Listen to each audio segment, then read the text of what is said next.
इस भाग में हम एसिटिलीन के ओजोनीकरण यानी ओजोनाइजेशन की बात कर रहे हैं।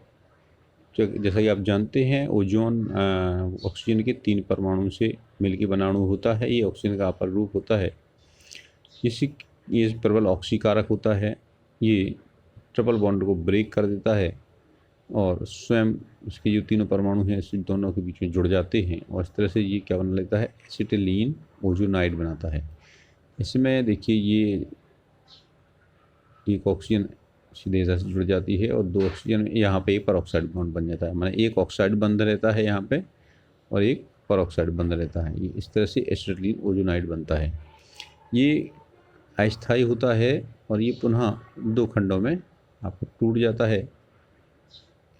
इसमें 2 CHO बॉन्ड बन जाते हैं और जो एक ऑक्सीजन होती है वो हाइड्रोजन परऑक्साइड के रूप में मुक्त हो जाती है। जल से क्रिया करके हाइड्रोजन परऑक्साइड बनाती है और ये ग्लाइऑक्सल बनाता है। ग्लाइऑक्सल 2 एल्डिहाइड समूहों का बना एक यौगिक होता है। गिलाई जिसमें जुड़ा होता है, गिलाई मतलब होता है 2। अब यहाँ पे ये पुनः जो आपके H2O2 इसमें उत्पन्न हो रही है, हाइड्रोजन परऑक्साइड की उपस्थिति है, ये पुनः इससे क्रिया करके और ऑक्जेलिक अम्ल बनाता है।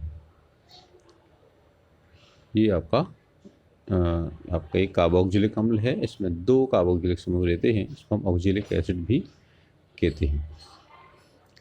आइए अब बात करें हम एल्कीन यानी एसिटिलीन के बहुलीकरण की, पॉलीमराइजेशन की।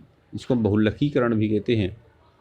रैखिक बहुलकीकरण मतलब इसमें क्या होता है, रैखिक यानी एक लाइन वाले उत्पाद बनते हैं जिनकी संरचना रैखिक होती है। ये विशेष परिस्थिति में बनती है क्योंकि इसमें जो बहुलकीकरण के द्वारा जो उत्पाद बनेंगे वो अभिक्रिया की परिस्थिति पर निर्भर करते हैं। कैसी परिस्थिति में अपन बहुलीकरण कराएं तो अलग अलग परिस्थिति में कराने पे अलग अलग उत्पाद प्राप्त होते हैं। जैसे हम पहले जीगलर-नाटा उत्प्रेरक की उपस्थिति में एसिटिलीन का बहुलीकरण कराते हैं तो हमें पॉलीएसिटिलीन या पॉलीएथाइन प्राप्त होता है। जीगलर-नाटा अभिकर्मक ये है टाइटेनियम टेट्राक्लोराइड और ट्राईएथिल एल्युमिनियम। ये दोनों मिलाकर के आपका जीगलर-नाटा अभिकर्मक कहलाता है। ये इसकी उपस्थिति में एसिटिलीन पॉलीएसिटिलीन देता है। इसमें एक ट्रिपल बॉन्ड हट जाता है और बाकी ये दोनों की एक संयुक्ता खाली हो जाती है। ट्रिपल बॉन्ड हट के डबल बॉन्ड में आ जाता है और एक संयुक्ता खाली होती है। इसी हिसाब से ये कई अणु एक दूसरे से जुड़ जाते हैं और इस तरह से एक महत्वपूर्ण बहुलक बनता है पॉलीएसिटिलीन। ये बहुलक जो पॉलीएसिटिलीन है इस मामले में अलग है। अन्य बहुत से जो प्लास्टिक के बहुलक बनते हैं ये विद्युत के कुचालक होते हैं, लेकिन ये विद्युत का सुचालक होता है। इसकी जो फिल्म है वो बैटरी के इलेक्ट्रोड बनाने के काम आती है और इस मायने में भी बहुत अच्छी है कि ये एक तो कम वजन की होती है और धात्विक चालकों की अपेक्षा ये सस्ती भी होती है। इस कारण से बैटरी में इनका उपयोग बढ़ गया है। अब यदि हम इसी बहुलीकरण को हम रक्त तप्त लोहे की नलिका में 873 केल्विन पर एसिटिलीन को प्रवाहित करके प्राप्त करें तो इसमें हमें चक्रीय यौगिक बेंजीन प्राप्त होता है।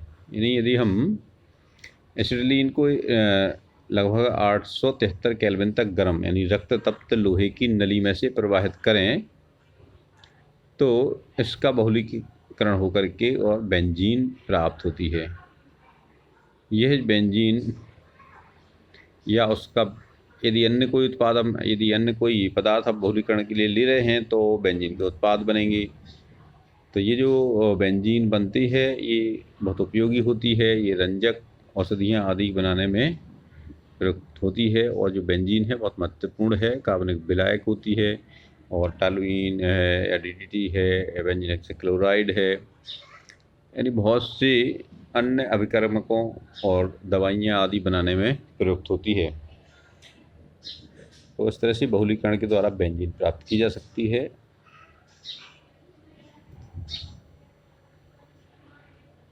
और हम देखिए इस इनके गुणों का उपयोग हम और भी कई प्रकार से कर सकते हैं। जैसे एथेनोइक अम्ल से बेंजीन कैसे बनाई जाए, इसके लिए देखिए आप जो ऊपर आप क्रियाएँ पढ़ चुके हैं उनमें एक एक का उपयोग करके हम इस परिवर्तन को कर सकते हैं। जैसे एथेनोइक अम्ल आपके पास है, आपको चाहिए है बेंजीन,